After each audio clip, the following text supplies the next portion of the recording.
नमस्कार दोस्तों, आज मैं आप लोगों को सिखाऊँगा प्रतिशत। प्रतिशत आप लोग देखे होंगे कि दुकान में भी छूट जब दिया जाता है, तो उसमें प्रतिशत लिखा हुआ रहता है।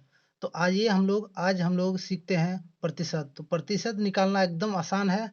आप चाहे किताब 8 क्लास या 6 क्लास या कोई अन्य क्लास में पढ़े होंगे या नहीं पढ़े हैं तो आप सीख सकते हैं, या कभी दुकानों में प्रतिशत निकालना हो, मतलब कितना छूट दे रहा है वो निकालना हो, तो आप आसानी से निकाल सकते हैं। तो आइए हम लोग शुरू करते हैं। तो यहाँ पे लिखा हुआ है कि क्वेश्चन 50 का 40%। मान के चलो 50 रुपया का कोई चीज़ है, उसमें आपको 40% ऑफ है, तो कितना रुपया आपको देना होगा। तो इसको निकालने के लिए सबसे पहले हम लोग समझते हैं, ये जो का होता है, तो का अर्थ होता है गुना। मतलब आपको का के बदले लिखना है गुना। और जब भी प्रतिशत जब हटाते हैं, तो हटाने के बदले बट्टे में 100 हम लोग लिखते हैं। तो कैसे लिखते हैं आइए हम सिखाते हैं। तो यहाँ पे ये बराबर देके ये 50 के 50 आप लिख दीजिएगा। का अर्थ हम बताए कि आपको गुना देना है, और गुना देने के बाद ये जो प्रतिशत है, प्रतिशत में प्रतिशत को हटाने के लिए आपको 100 नीचे देना होगा। तो कैसे दीजिएगा, ये 40 और प्रतिशत के बदले कितना, ये 100। अब आप क्या कर लीजिएगा कि ये जो सॉल्व कर दीजिएगा। सॉल्व मतलब यहाँ पे कटेगा तो कटा दीजिएगा, और नहीं तो गुना कर दीजिएगा। तो सबसे पहले देखते हैं, ये ऊपर में है और ये नीचे में, ये ऊपर ये नीचे। तो आपको पता होगा कि ऊपर नीचे या कोना कोनी हम लोग आराम से कटा सकते हैं। तो कटाने के लिए ये जीरो और ये जीरो खत्म हो गया, और इसके बाद ये जीरो और ये जीरो आपका खत्म हो गया। तो ये देखिए नीचे एक बचा, तो एक का कोई वैल्यू नीचे नहीं है, तो यहाँ बच जाता है आपका 5 और यहाँ बच जाता है आपका 4। तो 5 और 4 को आप गुना कर दीजिएगा, तो 5 चौक 20, मतलब रुपया रहता तो 20 आपका तुम्हारा हो गया आंसर। तो इस तरह से जो 20 हो गया ये हो गया आपका आंसर। तो सिंपल सा बात है, इस तरह से हम लोग निकालते हैं। तो इसके बाद आइए हम लोग देखते हैं दूसरा उदाहरण। दूसरा उदाहरण में लिखा हुआ है 1500 रुपये का 10%। मान के चलो कोई जीन्स या कोई शर्ट का दाम 1500 रुपया है, उसमें 10% ऑफ है, तो आपको 1500 में कितना रुपया देना होगा। यदि आप इसको निकालना चाहें तो आराम से निकाल सकते हैं। सेम रूल फॉलो कीजिएगा, यहाँ बराबर देंगे और ये 1500 रुपया यहाँ लिखेंगे 1500, और ये का अर्थ बताए हम गुना यहाँ लिखिएगा, और ये 10 लिखेंगे।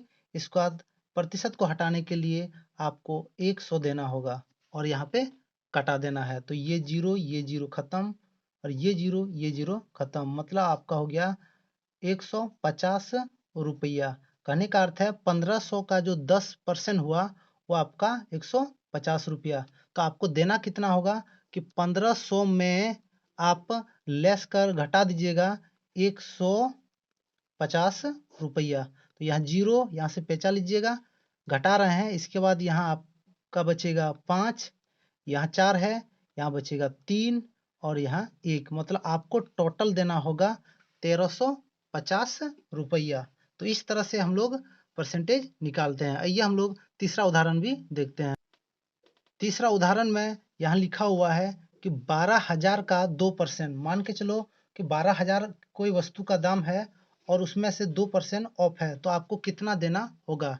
या कभी कभी 8 सब में कि क्वेश्चन भी आता है इस सॉल्व सॉल्व करने के लिए। तो सॉल्व करने के लिए क्या कीजिएगा, सबसे पहले यहाँ बराबर देना ही होगा।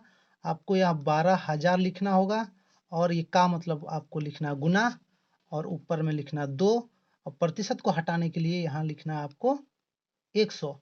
प्रतिशत इस तरह ना लिखें, इस तरह बिंदा ना दें कि प्रतिशत, ये प्रतिशत इस तरह यहाँ पे आपका मतलब क्या बोले, यहाँ पे आपका स्पेस होना चाहिए ही चाहिए। तो इस तरह से आप लिखिएगा। यहाँ पे सेम उसी तरह काटिएगा जिस तरह काटाते हैं हम लोग, कि ये जीरो और ये जीरो खत्म, ये जीरो और ये जीरो खत्म। यदि ये जीरो नहीं कटाना हो तो यहाँ भी आप कटा सकते हैं अपना मर्जी। तो यहाँ आपका हो गया 120 और यहाँ हो गया 2। तो 120 को 2 से मल्टीप्लाई कर लीजिएगा, तो हो जाता है आपका 2 12 दूनी 24, और ये एक जीरो मतलब 240। 240। तो 12,000 का 2% आपका हो जाता है 240। तो 12,000 में यदि 2% लेस रहता तो आपको कितना रुपया देना पड़ता? तो सिंपल सा बात है, 12,000 में आपको 240 रुपया ऑफ मिलता, मतलब छूट मिलता। तो जहाँ जीरो, यहाँ से पहचान लीजिएगा, यहाँ 10 होगा, 10 में 4 6 और यहाँ आ जाता है 9, 9 में 2 7 और यहाँ हो गया आपका 1 1, मतलब 11,760 रुपया आपको देना पड़ता। तो वीडियो कैसे लगा? वीडियो अच्छा लगा तो चैनल को सब्सक्राइब कर लीजिएगा।